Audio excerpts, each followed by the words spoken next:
Welcome to Counter Narrative Media, a channel dedicated to challenging mainstream narratives and uncovering hidden stories from around the world. Join us on a journey of discovery as we ask hard questions and uncover the truth. Don't forget to like and comment on our videos, subscribe for more content updates, and hit that bell notification to be informed of our latest uploads. Let's dive into these untold stories of humanity together. The use of the N-word among white people has been a hot-button issue for many years, and the discussion has become increasingly polarizing. On one hand, some insist that white people should never be allowed to use the N-word in any context whatsoever, as it is a slur with a deeply offensive racial history. On the other hand, some argue that times have changed and that white people should be allowed to use the word in certain contexts if they are being respectful.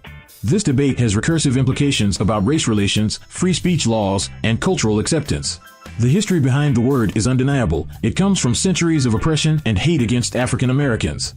It carries with it deeply rooted trauma and societal stigma that will never disappear. The fact that many African Americans have reclaimed the word individually and demanded cultural ownership of it doesn't discount its long history of violence or deny its hateful connotations. However, there are still valid arguments in support of allowing white people to use the N-word in specific circumstances. Without denying its inherent offensiveness, allowing white people to use the word in certain contexts can actually help foster peaceful dialogue between different races by creating a safe space for understanding and collaboration on difficult topics related to race relations. This could include an academic forum about racism or possibly even a lighthearted comedic attempt at discussing sensitive issues. In addition to fostering communication between races, allowing white people to use the N-word could also lead to more balanced discussions around racism while ultimately resulting in more meaningful conversations than those limited by race-based language restrictions would allow.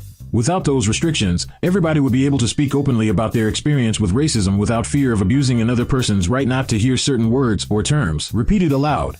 Furthermore, it could help progress societal acceptance by sending an unmistakable message. No matter how disparagingly somebody may once have said this slur against African Americans, there's still an opportunity for truth and justice if we all work together, including whites, towards respectful interracial dialogue.